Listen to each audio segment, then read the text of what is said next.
నువ్వక్కడ నేనిక్కడ పాటిక్కడ పలుకక్కడ మనిషిక్కడ మనసక్కడ ఇన్నాళ్ళైనా నీ ఊసులనే నా ఆశలుగా నా ఊహలనే నీ బాసలుగా అనుకొంటిని కలగంటిని నే వెర్రిగా నే కన్న కలలు నీ కళ్ళతోనే నాకున్న తావు నీ గుండెలోనే కాదన్న నాడు నేనే లేను జాబిల్లి కోసం ఆకాశమల్లి వేచాను నీ రాకకై రామయ్య ఎదలో రాగాల పాడాలి నేను పాటనై జాబిల్లి కోసం అంతకంటే ముందుగా మన ఫ్యామిలీ మెంబర్ అయిన హేమలత సిస్టర్ వాళ్ళ అబ్బాయి గౌతమ్ బర్త్డే అండి. సో మన ఫ్యామిలీ అందరి తరఫున గౌతమ్ హ్యాపీ బర్త్డే నాన్న, many more returns of the day, God bless you. నేను సిస్టరు ఒక మెసేజ్ చేశారండి, నేను రిప్లై ఇవ్వలేకపోయాను. అంటే బ్రాస్ ఐటమ్స్ దేంతో క్లీన్ చేస్తారక్క, ప్రతిరోజు చేస్తారా అని. బ్రాస్ ఐటమ్స్ దేవుడు ఐడల్స్ అయితే మాత్రం ప్రతిరోజు చెయ్యం, కానీ కుందులు అయితే మాత్రం నా దగ్గర సెట్స్ ఉన్నాయమ్మా, ఇవి తప్పితే అవి, అవి తప్పితే ఇవి తీస్తాను. అండ్ నా దగ్గర ఏమంటారు వాటర్ పెట్టేవి కానీ, ప్లేట్స్ కానీ, నైవేద్యం పెట్టేవి కానీ ఇవన్నీ కూడా సెట్స్ ఉన్నాయి కాబట్టి అటు ఇటు మారుస్తాను. ఒకవేళ పెద్ద కుందుల్ని మళ్ళీ మళ్ళీ రిపీటెడ్గా వాడాల్సి వస్తే మన ఫేషియల్ టిష్యూస్ ఉంటాయి కదమ్మా, కొంచెం వెట్గా ఉంటాయి, దాంతో జస్ట్ తుడిచేస్తే ఆయిల్ అంతా పోతుంది, నీట్గా అయిపోతాయి. సో చాలా సింపుల్ అండి. ఎందుకంటే దేవుడికి పూజ చెయ్యాలి అంటే అవన్నీ పువ్వులు తీయడం వరకు ఓకే, కానీ ప్రతిరోజు అదంతా క్లీన్ చేయాలి అంటే అవ్వదు. కాబట్టి ఒక వెట్ క్లాత్తో కానీ దేంతో అయినా సరే జస్ట్ అట్లా అదంతా తుడిచేసి ఈ కుందుల్ని టిష్యూ పేపర్ తోటి అవే పెట్టాలనుకుంటే ఒకసారి చక్కగా తుడిచేసి, దానికి కూడా కొంచెం ఏమంటారు జిడ్డు పోగొట్టే గుణం ఉంటుంది కదమ్మా మనం ఫేస్కి యూస్ చేసేది, అలాంటి వాటితో అయితే తుడిచేస్తాను. చాలా సింపుల్ అండి పూజ దగ్గర కూర్చునేది. కాకపోతే వారంలో ఒకరోజు మాత్రం వాటన్నిటిని తోముతాను. అండ్ నెలలో ఒకసారి అలాగా దేవుడి గదంతా కూడా శుభ్రం చేస్తాం కాబట్టి అప్పుడే పచ్చకర్పూరమో లేకపోతే జవ్వాదియో లేకపోతే ఇంకోటి ఏదైనా సుగంధం వచ్చేది ప్రతిదీ కూడా అక్కడ పెడతాను కాబట్టి చాలా మంచి స్మెల్ వస్తుందండి దేవుడి గదిలో. నైవేద్యానికి చీమలు అంటే మనం ఏదైనా పెట్టామనుకోండి, ఏగలో చీమలో ఇలాంటివి ఏవైనా వచ్చేయకుండా లక్ష్మణ్ రేఖతో జస్ట్ గీసుకుంటాం. ఎందుకంటే ఇంట్లో చీమలు పెట్టేస్తే కొంచెం ఇబ్బంది కదండి, బయట అలాగా చీమలకు పెడతాం, కానీ ఇంట్లో మాత్రం దేవుడి గదిలో కానీ ఎక్కడైనా సరే లక్ష్మణ్ రేఖతో ముగ్గు వేసేస్తానండి నేను. సో దానివల్ల నాకైతే దేవుడి గదిలోకి ఎటువంటి ఇబ్బంది రాదు. అండ్ మా దేవుడి గది కాదండి, ఒక చిన్న కబోర్డ్. డౌట్ క్లియర్ అయింది అనుకుంటాను. ఇంకా మన టాపిక్లోకి వెళ్ళిపోదామండి. మనలో చాలామంది బయటికి కనిపించినంత సంతోషంగా కానీ ధైర్యంగా కానీ లోపలైతే ఉండరండి. ప్రతి ఒక్కరికి ఏదో ఒక సమస్య ఉంటుంది, ఏదో తెలియని ఆందోళన ఉంటుంది, ఏదో తెలియని టెన్షన్ ఉంటుంది, లేకపోతే ఎందుకో తెలియని భయం ఉంటుంది. ఇది ఏ ఒక్కరికే కాదండి, చాలా ఎక్కువ మందికి అయితే ఈ ప్రాబ్లం ఉంది. అండ్ ప్రాబ్లం లేని వాళ్ళైతే చాలా తక్కువ మందే ఉన్నారని చెప్పొచ్చు.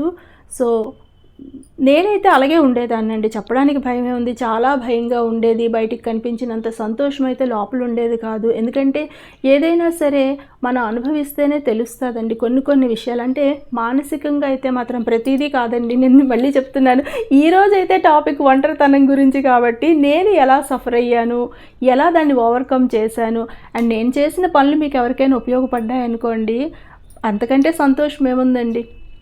మనసంతా గందరగోళంగా ఉండేటప్పుడు, చిరాగ్గా ఉండేటప్పుడు, ఏదో తెలియని కోపం ఉండేటప్పుడు డెసిషన్స్ అయితే అస్సలు తీసుకోకూడదండి. ఆ టైంలో షాపింగ్ చేస్తే బాగుంటుంది, లేకపోతే బైక్ మీద అలా రైడింగ్కి వెళ్తే బాగుంటుంది, లేదా మన స్కూటీ పట్టుకొని అలా వెళ్ళిపోతే బాగుంటుంది. ఒక్కోసారి కొంతవరకు ఓకే, కానీ నిరంతరం మనం అలాగే ఉన్నాం అనుకోండి, నిరంతరం మనలో ఏదో తెలియని వెలితి ఉన్నదనుకోండి, సో ప్రతిరోజు షాపింగ్ చేయలేము, ప్రతిరోజు బైక్ వేసుకొని వెళ్ళిపోలేము. ఇంకోటి ఏంటంటే బ్రెయిన్ సరిగా లేనప్పుడు మనంతటి మనం డ్రైవ్ చేసామనుకోండి, అండ్ రోడ్డు మీద అందరూ కూడా ఒకలాగే ఉండరు కదండి. సో మనదే ముందు అసలు తప్పు, ఓకేనా. అసలు ఆ టైంలో అయితే మనం బైక్ మీద వెళ్ళటం కానీ, అంటే స్కూటీ తీసుకొని వెళ్ళిపోవడం అలాంటివి అయితే అస్సలు చేయకూడదండి. మనసు బాధతో ఉన్న, గందరగోళంగా ఉన్న, చికాగ్గా ఉన్న ఆ టైంలో ఏ డెసిషన్ కూడా తీసుకోకూడదండి. తీసుకోవాల్సిందల్లా దైవ ప్రార్థన మాత్రమే. లేదా స్థిమితంగా కూర్చొని ఒక బుక్ చదవండి, లేదా ప్రాణాయామం చేయండి, లేదంటే మీకు నచ్చింది ఏదైనా చేసుకొని తినండి, లేదంటే ఒక గ్లాసు మంచినీళ్ళు తాగండి, లేదా ఎక్కడికైనా పసిపిల్లలతో బయట ఎవరైనా కనిపించినప్పుడు ఆడాలనిపిస్తే వాళ్ళతో ఉండండి, లేదా ఒంటరిగా కూర్చొని ఒక మూలన దేవుడికి మీ మొర చెప్పుకొని అట్లా బాధపడండి తప్పించి. కానీ బయటికి వెళ్ళడము, షాపింగ్ చేయడము, ఇంకోటి లేకపోతే ఎవరికో ఫోన్ చేసి గంటలు మన బాధని చెప్పటము, మీకు అర్థమవుతుందా అండి? సో ఫోన్ చేయడం వల్ల ఏదైనా సరే వేవ్సే కదండి. సో ఆ మాట్లాడేటప్పుడు ఆల్రెడీ మీకుండే టెన్షన్కి, మాట్లాడుతున్న టెన్షన్కి షేర్ చేసుకునేటప్పుడు మీ మనసు ఇంకొంచెం బాధపడుతుంది. అండ్ అవతల వాళ్ళు ఎలా రిసీవ్ చేసుకుంటారో తెలియదు, ఎందుకంటే వాళ్ళు కూడా మనుషులే కదండి. నవ్వులాటకే తీసుకుంటున్నారో లేకపోతే మీకు ఏదైనా సలహా ఇచ్చేవాళ్ళైతే ఓకే, కానీ ప్రతిరోజు మీకు ఇదే కంప్లైంట్ ఉందనుకోండి. ఎందుకు ఇలా అంటున్నానంటే మనలో చాలామంది ఫోన్లు చేసి గంటలు మాట్లాడతారండి, లేదా వాట్సాప్లో ఉంటారు, ఏవో మెసేజ్లు చేసుకుంటూ ఉంటారు, ఏదో చెప్పేద్దామని చూస్తారు. అవసరం లేదండి. అలా చెప్పడం వల్ల మీకే ఆ సైడ్ ఎఫెక్ట్స్. అవతల వారి మాట పక్కన పెట్టండి, ముందు మీరు వీక్ అయిపోతారు. అండ్ మీ బ్రెయిన్ ఆల్రెడీ కొంత చిరాకుగా ఉంది కాబట్టి ఫోన్లో మాట్లాడడం వల్ల ఇంకొంచెం చిరాకు వస్తుంది. అంతెందుకండి, ఇప్పుడు మీకు నేను ఏదో చెప్తామని ప్రయత్నిస్తున్నానా, మీకు నేను సరిగా చెప్పగలనో లేదా అని నేను ముందు ఈ లెసన్ 1కి 4 సార్లు చదువుకొని, అంటే లెసన్ కాదండి, నాకు నేనే రాసుకున్నది. సో 1కి 4 సార్లు చదువుకొని మళ్ళీ మీకు చెప్పేటప్పుడు కూడా నాకు ఒకలాంటి టెన్షన్ ఉంది, ఎందుకంటే నేను సరిగా చెప్పగలుగుతున్నానో లేదో అని. బట్ ఇది పాజిటివ్ అండి, మీకు అర్థమవుతుందా? ఇది పాజిటివ్. ఎందుకంటే ఇవాళ నాకు భయం ఉంటే ఉండొచ్చు, కానీ ఒక 2-3 సార్లు, ఒక 10 సార్లు, ఒక 20 సార్లు చెప్పాక మీతో నేను చాలా క్యాజువల్గా మాట్లాడగలుగుతాను. సో ఈ భయం మంచిది, ఎందుకంటే ఇది ప్రొడక్టివ్ ఫియర్ అండి. అందరూ అలా చేసేయగలమా, లేకపోతే దీన్ని అధిగమించడానికి ఇంకేమీ లేవంటే చాలా ఉన్నాయండి. చాలా ప్రొసీజర్స్ ఉన్నాయి, చాలా టిప్స్ ఉన్నాయండి. అండి ఫస్ట్ గుర్తుపెట్టుకోండి, మనం ఫెయిల్యూర్లో ఉన్నంత వరకు మనం ఒంటరి వాళ్ళమే. మనల్ని ఎవ్వరూ పట్టించుకోరు, మన వాయిస్ ఎవ్వరూ వినరు, అండ్ ప్రతిరోజు మన కష్టం వినాలని కూడా ఎవ్వరూ అనుకోరు. మనం ఉన్నా మనకే తెలియదు. మీకు అర్థమవుతుందా అండి? సో ఇంత ప్రాబ్లమేటిక్గా ఉంటుంది మన లైఫ్. కానీ ఒకసారి ఓవర్కమ్ అయ్యి చూడండి, ఎంత హ్యాపీగా అనిపిస్తుందో. అంతకంటే ముందుగా మీరు ఇప్పుడు జరుగుతున్న ఏ విషయాన్ని కూడా సీరియస్గా తీసుకోకూడదు. అండ్ ఎప్పుడో సక్సెస్ వస్తే అప్పుడే మేము సంతోషంగా ఉంటాము, అంతవరకు కూడా మేము ఇలాగే ఉంటాము అనుకుంటే మీకు సక్సెస్ చాలా దూరం వెళుతుందండి. ఎందుకంటే మీరు ఏదైతే కోరుకుంటున్నారో అది మీ లైఫ్లోకి రావాలి అంటే ఆ జర్నీని మీరు ఎంజాయ్ చేయాలి. ఎందుకంటే ఈ జర్నీ అంతా ఎంజాయ్గా అయితేనే కదండి మీకు అప్పుడు ఆ ఫైనల్ ప్రోడక్ట్ మీకు హ్యాపీగా అనిపిస్తుంది. అండ్ ఇది కూడా ఈజీగా ఉండదండి. ఒకదాన్ని ఓవర్కమ్ చేయాలి అంటే, ఎంతో కష్టమైన దాన్ని ఓవర్కమ్ చేయాలంటే మీరు ఎంతో కష్టపడాలి. కానీ ఆ కష్టం తాలూకు రిజల్ట్ మీకు మంచి రిజల్ట్ ఇస్తుందండి. మిమ్మల్ని మీరు ఇష్టపడము, మీతో మీరు టైం స్పెండ్ చేయడం, మీలో ఉండే పాజిటివ్ యాక్టివిటీస్ ఏవైతే ఉన్నాయో వాటిని బయటకు తీయటం, మీ హాబీస్ ఏవైతే ఉన్నాయో వాటిని బయటకు తీయటము, అందరితో మంచిగా ఉండడము, ఎవరైనా ఏదైనా అన్నా సరే లైట్గా తీసుకోవడము, అండ్ పట్టు విడుపు ఉండేలాగా మన తాలూకా లైఫ్ని సర్ది పెట్టుకుంటే చాలా బాగుంటుందండి. ఇవన్నీ చెప్పడానికి చాలా ఈజీగా వచ్చేసాయి, కానీ ఆచరణలో మాత్రం చాలా కష్టం అనిపిస్తుందండి. అండ్ మీరు కనుక కష్టకాలంలో ఉంటే ఇది మరీ కష్టము, కానీ ఓవర్కమ్ చేయడానికి ఖచ్చితంగా ప్రయత్నించండి. ఆ తర్వాత రిమైనింగ్ లైఫ్ అంతా కూడా చాలా బాగుంటుందండి. చాలా ఎక్కువ చెప్పాను కదండి, కాకపోతే మెయిన్ మ్యాటర్ ఏంటో తెలుసా? వీటన్నిటికీ కారణం ఒంటరితనం అండి. అసలు ఈ ఒంటరితనం అన్న ఇదే లేదనుకోండి, ఈ ఒంటరితనం వల్ల వచ్చిన ఇన్ని సైడ్ ఎఫెక్ట్స్కి మనం ఏవేవో చెప్పుకున్నామో, అసలు మ్యాక్సిమం ఒంటరితనం ఎందుకు వస్తుందో తెలుసండి? రెండు విషయాల మీదండి. రెండు విషయాలు. ఒకటి, మనకి బ్రతుకు తీరు అంటే సర్వైవల్ అవ్వటానికి మనం ఒకరి మీద డిపెండ్ అవ్వి ఉండటము. రెండోది, హ్యాపీనెస్ కోసం వేరే వాళ్ళ మీద డిపెండ్ అయ్యి ఉండడం. ఇది ఎవరికైనా కామన్ అండి. ఆడైనా మగైనా ఒకటి, ఫైనాన్షియల్గా ఎవరి మీద ఆధారపడకుండా ఉంటే కొంతవరకు మనకి లోన్లీనెస్ ఉండదు. లేదు, ప్రేమపరంగా మనకి ఏదైనా అంతా కూడా హ్యాపీగా ఉందనుకోండి, లోన్లీనెస్ అస్సలు రాదు. కానీ ఈ రెండిటికి మనం ఎవరి మీద అయితే ఆధారపడ్డామో వాళ్ళు మనల్ని వదిలేస్తారేమో, వాళ్ళు మనల్ని పట్టించుకోరేమో, వాళ్ళు మనల్ని విడిచి వెళ్ళిపోతారేమో, వాళ్ళు మనకి దూరం అయిపోతారేమో, ఇలాంటి బెంగ కనుక వచ్చిందనుకోండి, ఖచ్చితంగా మీరు లోన్లీనెస్తో బాధపడుతున్నట్టేనండి. ఈ రెండు తప్పించి మేజర్ కారణాలు అయితే ఏమీ లేవండి. తీసుకోండి, చిన్నప్పుడంతా తల్లిదండ్రుల మీద డిపెండ్ అయ్యి ఉన్నాము. వాళ్ళు ఏది ఇస్తే అది తిన్నాము, వాళ్ళు ఏది చదవమంటే అది చదివాము, వాళ్ళు ఎవరిని చూపిస్తే వాళ్ళని పెళ్లి చేసుకున్నాము, ఆ తర్వాత అతన్ని చేసుకున్నాక అతని మీద డిపెండ్ అయ్యి ఉన్నాము. అవునా కాదా? సో ఈలోపు మనం ఏం నేర్చుకున్నామండి?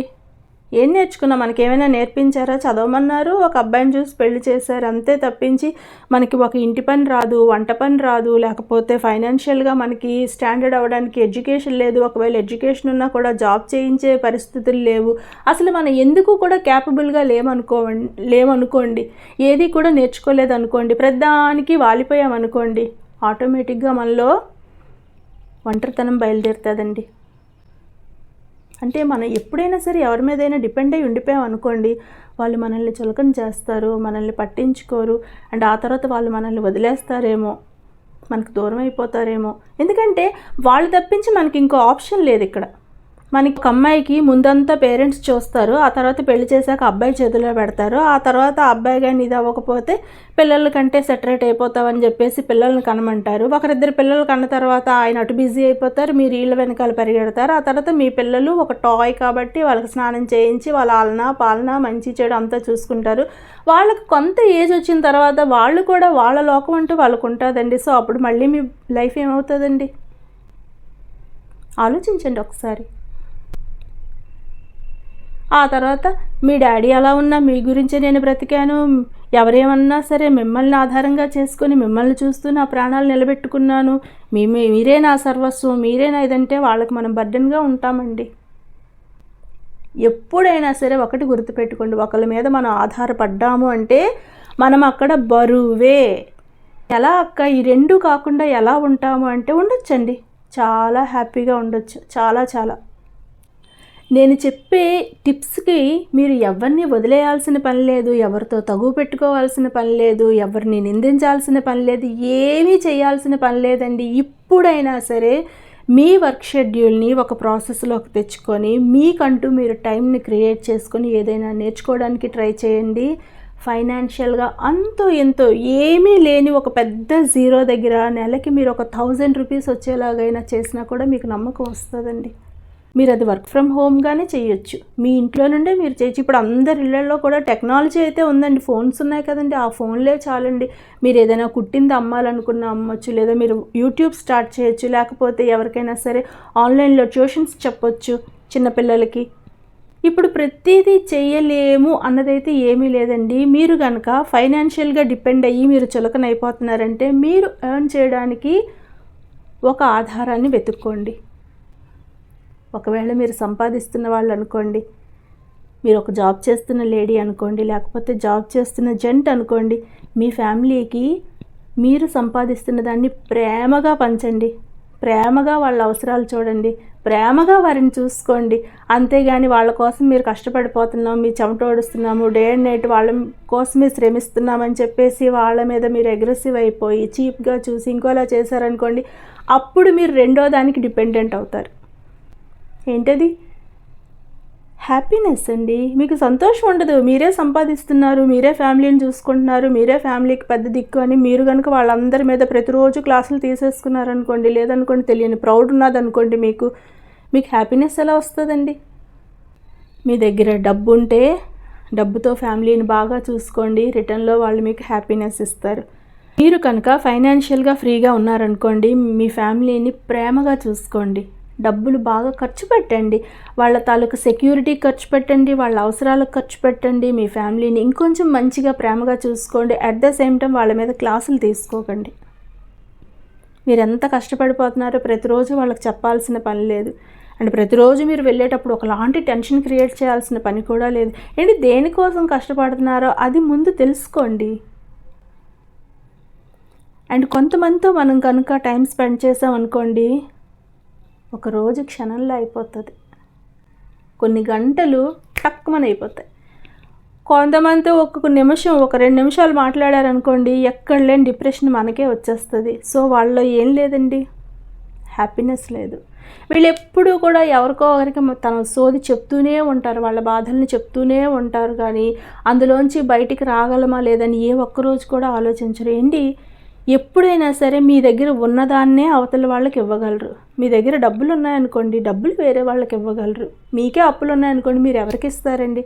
అట్ ద సేమ్ టైం మీ మనసులో సంతోషం ఉందనుకోండి, మీ ఫ్యామిలీకి మీరు సంతోషాన్ని ఇస్తారు. మీ మనసులో ప్రేమ ఉందనుకోండి, వాళ్ళకి అది పంచుతారు. మీలోనే ఏమీ లేదనుకోండి, ఎంతసేపు దుఃఖమే ఉందనుకోండి, సో మీరు మీ ఫ్యామిలీ వాళ్ళకి ఏమి ఇస్తారండి? అప్పుడు నిజంగా మీరు వాళ్ళకి బర్త్డేనే. ఏం ఉన్నా ఏం లేకపోయినా మీతో మీరు ఉండాలి కనుక మిమ్మల్ని మీరు ప్రొడక్టివ్గా తయారు చేసుకోండి, మిమ్మల్ని మీరు క్యాపబుల్గా తయారు చేసుకోండి.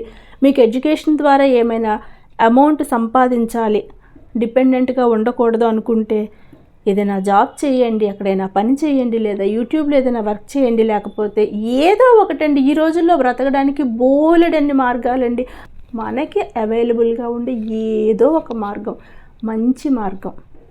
మనం ఎవ్వరం కూడా బ్లాక్ ఆర్ వైట్ కాదండి, బ్లాక్ అండ్ వైటే. మనలో మంచి ఉంటుంది, చెడు ఉంటుంది, రెండూ ఉంటుంది. సో మనము మంచిని పెంచుకోవాలి, చెడుని తగ్గించుకోవాలి. అండ్ ఎవరికైనా సరే మన వల్ల ఎటువంటి ప్రాబ్లము రాకూడదు. అండ్ పట్టిన కుందేలకు మూడే కాళ్ళు అన్నట్లుగా ఉండకూడదు. ప్రతిదాన్ని లైట్గా తీసుకోలేదు. ఏదైనా పెద్ద ఇష్యూ జరిగింది అనుకోండి, ఫ్యామిలీలో ఏదైనా గొడవ, దాన్ని మర్చిపోయి తర్వాత ఏం చేయాలన్నదాన్ని ఆలోచించండి. అంతేగాని దాని నుంచి గొయ్యి తీసి తీసి తీసి తీసి తీసి లోపలికి వెళ్తే పాతాళంలోకి వెళ్ళిపోతారు తప్పించి బయటకు వచ్చే మార్గం అయితే అస్సలు ఉండదండి. ఎవరైనా సరే మనల్ని పొగిడితే అంతెత్తుకు వెళ్ళిపోయి, తిడితే అమాంతం కూలిపోయి బ్యాలెన్స్ ఉండాలి. తిట్టినప్పుడు ఎందుకు తిట్టారో, మీ వల్ల ఏమైనా పొరపాటు ఉందేమో అర్థం చేసుకోండి. అలానే పొగిడారనుకోండి, నిజంగానే మనం పొగడ్తలకి క్యాపబుల్గా ఉన్నామా, మనకంత ఇది ఉందా అన్నది కూడా ఆలోచించండి. ఊరకనే మీకు డప్పు వేసిన వాళ్ళని నమ్మకూడదు. అండ్ మీరు మంచి చేస్తున్నా కూడా విమర్శిస్తే దాన్ని పట్టించుకోవాల్సిన అవసరం కూడా అస్సలు లేదండి. ఇవన్నీ కూడా చాలా చిన్న చిన్న టిప్స్ అండి. ప్రతిరోజు, ప్రతి క్షణం, ప్రతి నిమిషం అవసరం పడుతూనే ఉంటాయి. అండ్ దీని గురించి మనకి ఎవరూ కూడా చెప్పరు. ఏదో అలా సంవత్సరాలు దొరిలేస్తూ ఏదో తెలియని వింత ఏమంటారు ఒకలాంటి దీంట్లో బతుకుతాము. కానీ ఒక్కసారి బయటికి వచ్చి చూస్తే చాలా సంతోషంగా అనిపిస్తుందండి. మీకు ఇప్పుడు నేను చెప్పిన పాయింట్స్ అయితే అర్థమయ్యాయి అనుకుంటాను. ఫస్ట్ ఆఫ్ ఆల్ అయితే ఎర్నింగ్ చేయడానికి ట్రై చేయండి. లేదనుకోండి ఫ్యామిలీకి ప్రేమను పంచడానికి ట్రై చేయండి. లేదు మీ ప్రేమను తీసుకునే ఇది వాళ్ళెవ్వరికీ లేదనుకోండి, మిమ్మల్ని మీరు ప్రేమించండి. మీకేమి ఇష్టమో అది చేయండి. దీనికోసం వాళ్ళతో మీరు తగువాడాల్సిన పని లేదండి. మీ బాధ్యతలన్నీ పర్ఫెక్ట్గా చేసుకెళ్ళిపోండి. ఎవరికి ఏం కావాలో చూసుకోండి. వాళ్ళ మీద మాత్రం వాళ్ళు పొగడాలని, వాళ్ళు మెచ్చుకోవాలని, వాళ్ళు మిమ్మల్ని గుర్తించాలని అస్సలు స్టార్టింగ్ మీరు అస్సలు ఎక్స్పెక్ట్ చేయొద్దండి. మీ పని ఏదో అది మీరు చెయ్యండి. మీకు ఒక బుక్ చదవడం నేర్చుకోండి. మంచి పుస్తకాలు ఉన్నాయండి, మంచి స్టోరీస్ ఉన్నాయండి. మోటివేషనల్గా ఉండే వీడియోస్ చూడండి, లేకపోతే ఒక మంచి మూవీ చూడండి. మీకు అర్థమవుతుందా? మీకు ఏది నచ్చితే అది చేయండి. మీ మనసుని మీరు సంతోషంగా పెట్టుకోండి. అండ్ ఈ టైంలో ఉప్పు కారాలు తగ్గించుకోండి. డ్యాన్స్ ఏదైనా చేయాలనిపిస్తే చేయండి. ఎక్కువ ఆక్సిజన్ తీసుకోండి. ప్రాణాయామం చేస్తే లంగ్స్ అన్నీ కూడా ఆక్సిజన్తో నిండి బ్రెయిన్కి చాలా హ్యాపీగా అనిపిస్తుందండి. అండ్ కొద్ది రోజులు కానీ 1 నెల, 2 నెలలు, 3 నెలలు మీరు ఇట్లానే ఫాలో అయ్యారనుకోండి, మీ ఫ్యామిలీ వాళ్ళకి మీరు కనిపిస్తారండి. అండ్ ఈలోపు మీరు మంచి డ్రెస్ సెన్స్ నేర్చుకోండి, మంచి ఫుడ్ తినండి, పచ్చివి కొంచెం ఎక్కువ తినండి, మంచి డ్రెస్సులు వేసుకోండి. ఉన్న వాటిల్లో ద బెస్ట్ కదా. దీనికి మళ్ళీ షాపింగ్ అది నేను చెప్పనండి. ఎందుకంటే అందరూ కొనుక్కునే వాళ్ళు ఉంటారు, కొనుక్కోలేని వాళ్ళు ఉంటారు. కాబట్టి మీకు ఉండే దాంట్లో ద బెస్ట్ వేసుకోండి. అండ్ అంతకంటే ముఖ్యమండి, మాటకి చాలా వాల్యూ ఉంది. మాటకున్నంత విలువ కానీ పవర్ కానీ వేరే దేనికి లేదండి. మనకి సాధ్యమైనంతలో ఎవరికైనా సరే మంచిగా మాట్లాడి వాళ్ళని ప్రోత్సహించేలా చెయ్యాలి తప్పించి కానీ, అంటే సపోజ్ చూడండి, సీతాదేవి అశోకవనంలో ఉండేటప్పుడు రావణాసురుడి మాటలకి ఆవిడికి చచ్చిపోవాలనిపించింది. కానీ ఆంజనేయ స్వామి మాటలకి ఆవిడకి బ్రతుకు మీద ఆశ కుదిరింది, ఆశ పడింది. ఏంటి సడన్గా అంటే వాడు మర్చిపోతాను. సో మీకు అర్థమవుతుందా? మాటలకి అంత శక్తి ఉంది. మీరు మీ మాటల ద్వారా ఎవరికైనా ప్రోత్సాహం ఇస్తారో లేదో అది పక్కన పెట్టండి. కానీ ఎవరిని ఏమీ అనొద్దు. మీకు తెలిసినంతలో ఎవరిని ఏమీ అనొద్దు. అండ్ ఎవరైనా సరే మీ దగ్గర ఏదైనా బాధ చెప్పుకున్నారనుకోండి, మనస్ఫూర్తిగా వాళ్ళకి ఓదార్పు ఇవ్వండి. మనస్ఫూర్తిగా మీకు తెలుస్తుందండి. నిజంగా ఒకరిని మీరు ఓదార్చారు అంటే మీలోనే ఒకలాంటి సాటిస్ఫాక్షన్ వస్తుందండి. నిజంగానే ఇప్పుడు మాటలకే కరువైపోయామండి. గంటలు గంటలు గంటలు గంటలు పిచ్చి పిచ్చి మాటలు, ఏవేవో మాటలు మాట్లాడుకునే కంటే అవసరమైన వాళ్ళకి ఒక్క నిమిషం మాట మీరు ఇవ్వగలిగితే నిజంగా మనందరం కూడా ధన్యులమేనండి. ఎందుకంటే ఆ పరిస్థితి ఈరోజు నాకు రావచ్చు, రేపు మీకు రావచ్చు, ఇంకెవరికైనా రావచ్చు. మనలో ఇది కనుక డెవలప్ చేసుకున్నాం అనుకోండి, చాలా హ్యాపీగా ఉంటామండి. ఇంకా చాలా చెప్పుకోవచ్చు. ఇంకో రోజు మరిన్ని విషయాలు మాట్లాడుకుందామండి. వీడియో నచ్చితే తప్పకుండా లైక్ చేయండి, కామెంట్ చేయండి, షేర్ చేయండి అండ్ సబ్స్క్రైబ్ చేయండి. Thank you for watching.